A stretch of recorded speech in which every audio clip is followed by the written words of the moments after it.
আসসালামু আলাইকুম। Hi everyone, সবাই কেমন আছেন? আশা করি যে যে অবস্থায় আছেন ভালো আছেন। আলহামদুলিল্লাহ, আমিও ভালো আছি। আমার এই ভিডিওটি আপনি প্রথম দেখে থাকেন একটা ফলো দিয়ে যাবেন, আর সম্পূর্ণ ভিডিও দেখার পর লাইক কমেন্ট করবেন। আর কে কোথা থেকে ভিডিও দেখছেন একটা কমেন্ট করে জানাবেন। আপনারা দেখতে পাচ্ছেন আকাশের ভিউটা কীরকম, কত সুন্দর। আমরা ব্রিজের নিচে চলে এসেছি, সেখান দিয়ে হাঁটতেছি। ওই আমার ভাবির ছেলেটাও আমার পিছে পিছে হাঁটতেছিল।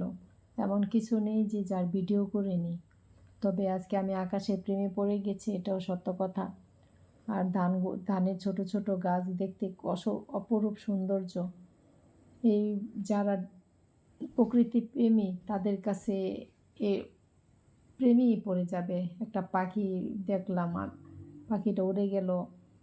ব্রিজের উপরও 2-3টা পাখি বসে আছে। আমি একটু ব্রিজের নিচে নেমেছি, ভালো লাগছিল। এখানে বসে কয়েকটা ছবিও তোলা যায়।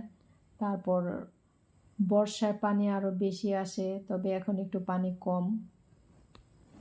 ব্রিজের নিচটা দেখার ইচ্ছা হলো, তাই নিচে নেমেছি। সুন্দরভাবে নিচে নামা যায়, আবার উপরে উঠে যাওয়া যায়। তো আমি ব্রিজের নিচে ভিডিও করে আবার উপরেও উঠে গেছি। এখান দিয়েই বেশি সমস্যা হয় না, সুন্দর করে এই উঠে যাচ্ছি আমি উপরে। এখান দিয়ে যাওয়া যাবে। নামার সময় সিঁড়ি দিয়ে নেমেছি, আর ওঠার সময় এখান দিয়ে উঠলাম। ভয় পেয়েছিলাম যে আমি নামতে পারবো না, কিন্তু দেখলাম যে ওঠা যায় সহজেই। আর এখানে দেখলাম কিছু মেহমান আসছে, তারাও এখানে এখন ব্রিজে আসছে ঘোরাঘুরি করার জন্য। ভালোই লাগে। আরেকজন খুশির চোটে ব্রিজে যে শুয়ে পড়ছে হেলান দিয়ে।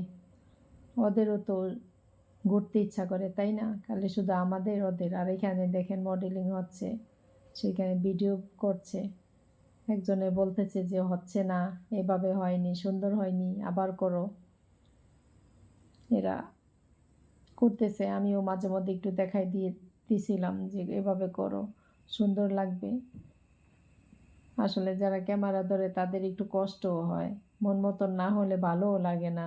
একটা জায়গায় 3-4 বার করে দিতে হয়। আমিও ফাঁক পেয়ে ভিডিওটা করে নিলাম ওদের। এখন হয়তো ভালো হয়েছে। তারপর সবার যখন যার যার ভিডিও ছবি তোলা শেষ হলো, যে আসো সবাই মিলে একসাথে, আমরা সবাই ঘুরতে আসছি, ছবি তুলে। তো আমরা সবাই সেলফি তুললাম, সবাই যার যার আলাদা মতো তুললাম। ভালো লাগলো ওদের সাথে ঘুরে। আসলে আমার অনেক মজা লেগেছে, আনন্দ পেয়েছি। এরা টাটা দিচ্ছে। তারপর সেই সিঁড়িতে বসে কিছু ছবি তুলেছি, আমরা ভিডিও বানিয়েছি। আর সিঁড়ির মধ্যে একটা ফড়িং ছিল, সেই ফড়িংটারও আমি ভিডিও করেছি। আমি সব কিছুর ভিডিও করেছি। তারপর আমরা খাবো, এখন কি খাওয়া যায়। আমরা তো ফুচকা ঝালমুড়ি আসার আগেই গিয়েছিলাম। তা আমরা যাওয়ার পর ওরা এসেছে। তো বাচ্চারা বলতেছে ওরা ফুচকা খাবে, তো ওরা ফুচকা খাচ্ছে। তো আমি বলছিলাম যে আমি ফুচকা খাবো না। তো আমার জন্য ভাবি বাদাম কিনলো, ঝালমুড়ি কিনলো। তো সেগুলাই খেলাম সবাই মিলে। ওরা আমাকে ফুচকাও খাইয়ে। মেয়েদের দুর্বলতা ঝালমুড়ি, ফুচকা। মেয়েরাই যে কি পরিমাণ পাগল, তার শুধু মেয়েরাই জানে। তো আমরা সেগুলা সবাই মিলে খেলাম। আমি ব্রিজে ওখানে গেলাম, আর ওখানে দেখি অনেকগুলা পাখির কিচিরমিচির কি যে শব্দ, শুনতে এত ভালো লাগলো। সেখানে গেলাম, এই পুরো গাছটা জুড়ে শুধু পাখি আর পাখি। এখানেই ওদের বাসা। তো সেখানেই আমি অনেক ভিডিও করে নিলাম। তারপর কয়েকটা উপরে চলে গেল, সেটাও ভিডিও করলাম। আর আকাশের ভিউটা দেখছেন, অনেক সুন্দর। তো আজকের মতো এই পর্যন্তই। দেখা হবে পরের কোনো ভিডিওতে। সবাই ভালো থাকবেন, সুস্থ থাকবেন, আমার জন্য দোয়া করবেন।